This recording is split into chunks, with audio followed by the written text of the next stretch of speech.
Welcome to A Doctor's Journey, navigating life and medicine with coaching and healthcare innovation. And in today's episodes, we're going to touch base on a topic that is of extreme significance for me as a digital health consultant. Very interesting and focused on AI applications, particularly what is AI medical scribes. Um, Picture this. You're halfway through a packed clinic date, 18 patients on the schedule, and you are already behind. You open the next chart, start typing your notes, and realize you can barely remember what the last patient said because your brain has been split between listening and documented for the last 4 hours. Now imagine a world where the split disappears, where you walk into the room, have a real conversation with your patient, and note just writes itself. The world isn't hypothetical anymore. A massive new study from JAMA with 8,500 clinicians across 5 academic medical centers just gave us the first rigorous look at what happened when AI scribes enter the pictures, and the results, they are not what the hype machine promises. They're more interesting than that. Miguel Villagra, and this is the Doctor's Journey podcast, navigating life and medicine with coaching and healthcare innovation. Let's talk about it. Today, we're going to do a deep dive into a study that dropped in JAMA on April 1st of 2026. And no, it's not April's Fool joke, though the timing is ironic given how long we've been waiting for real data on this. The study is called Changes in Clinician Time Expenditures and Visit Quantity with Adoption of Artificial Intelligence Powered Scribes, led by Dr. Lisa Rotenstein out of UCSF, with a team of 31 researchers across Brigham and Women's, Stanford, University of Wisconsin, UC San Diego, and UCSF. Here is why this mattered to you. We've all heard the promises. AI scribe will save you hours, they'll eliminate burnout, they'll revolutionize medicine, but until now, most of what we have heard were vendor white papers, small pilot studies, but this is different. This is the difference analysis of nearly 1,800 AI scribe adopters compared to over 7,700 not adopters using actual EHR time data. Today, I'm going to walk you through what they found, what it actually means for you today, and the one question nobody asked that could determine whether AI scribe help us heal or just help us to see more patients. The study and what it found. Let's set the stage. 5 academic medical centers roll out ambient AI scribes. There are the tools that listen to your patient encounter, generates a draft note, and let you review and sign. 4 of the 5 sites made it opt-in, one assigned it to a specific clinic. Out of 8581 clinicians in the study, 1809 adopted AI scribes. The rest didn't. And the researchers tracked both groups over time using actual EHR log data, minutes spent in the chart, documentation time, after hours work, and visit volume. Emphasize that this is one of the largest of its kind. Previously, studies were mostly single-site, smaller sample. This is a multi-center, multi-specialty, and uses a rigorous differential design that controls for pre-existing trends. Here is what the numbers show. Total EHR time dropped by 13.4 minutes per 8 scheduled patient hours. That's real. That's not nothing, but let's put it in perspective. If you're working 8 hours of scheduled patient, you're saving about 13 minutes. That's one less note you're fighting with. It's meaningful, but it's not the 2 hours some vendors have been promising. Documentation time specifically dropped by 16 minutes per 8 scheduled hours, so the time saving are concentrated exactly where you would expect, in the note writing. Visit volume went up by 0.49 visits per week, half a visit. That is modded, but this is where it gets a little nuance. Did clinicians choose to see more patients, or did the system schedule more patients into the freed up time? The study cannot fully answer that, but it's a critical question for me. After hours of EHR time, no significant change. This one surprised me. If you're spending less time on documentation during the day, wouldn't you expect pajama time to drop too? But it didn't. We'll come back to that in a moment and see and explore the why. Who benefited the most? Not everyone actually benefited equally, and this is where it gets really interesting for you. Primary care clinicians saw bigger time saving than specialty. That makes sense. Primary care lives and dies by documented burden. And it's at the core of the burnout that they suffer from. Advanced care clinician, nurse practitioner, and PA saw greater benefit than physician. The study suggests this may be related to different documentation patterns and workflows.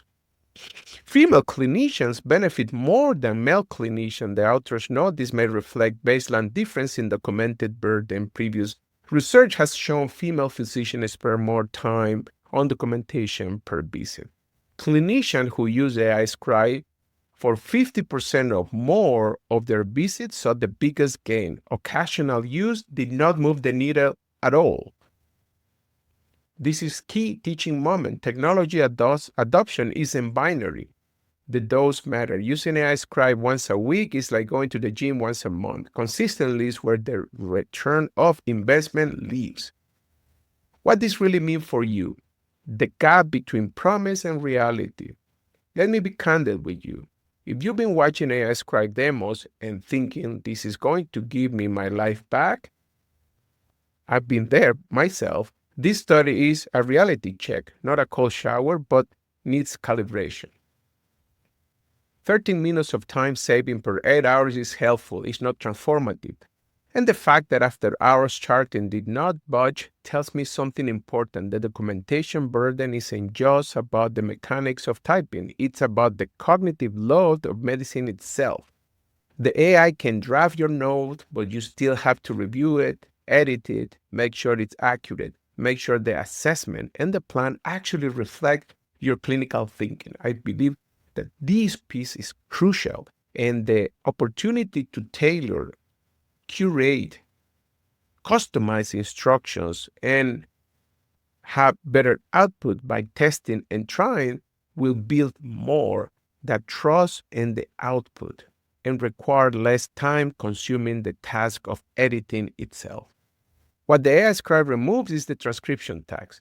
What it doesn't remove is the thinking tags, and those are different things. Again, that's what customization can be helpful in this regard. Now, it comes the big question here, and we need to talk about the elephant in the room, the visit volume question. Here is the part that keeps me up all night, and say this as someone who's piloting Clio at my own practice and believe in this technology. The study found that visit volume went up by about half a visit per week. That sounds small, but zoom out. If health systems see that AI Scribe free up clinician time, what is the institutional incentive to give you that time back for wellness, for teaching, for being present, or to fill it with more patients? This is the fork in the road, and I don't think we're talking about it enough. The tool itself is neutral. The question is who controls the time it creates. If you're a physician entrepreneur or a practice owner, you get to make that choice. But if you're an employee, that choice may be made for you unless you advocate for yourself. I want to connect this to something I think about a lot in my coaching work. In Positive Intelligence, we talk about the hyperachiever saboteur. That voice that says, if I can do more, I should do more. AI Scribes are going to activate that saboteur for a lot of us that are with this servitude towards our patients. You save 13 minutes, and the hyperachiever say, great, squeeze another patient that you're going to help. But your sage brain should say, great, take a breath, review that complex case more carefully, call the patient you've been worried about, use it for other things. The technology gives you the margin. Your mental fitness determines what you do with it.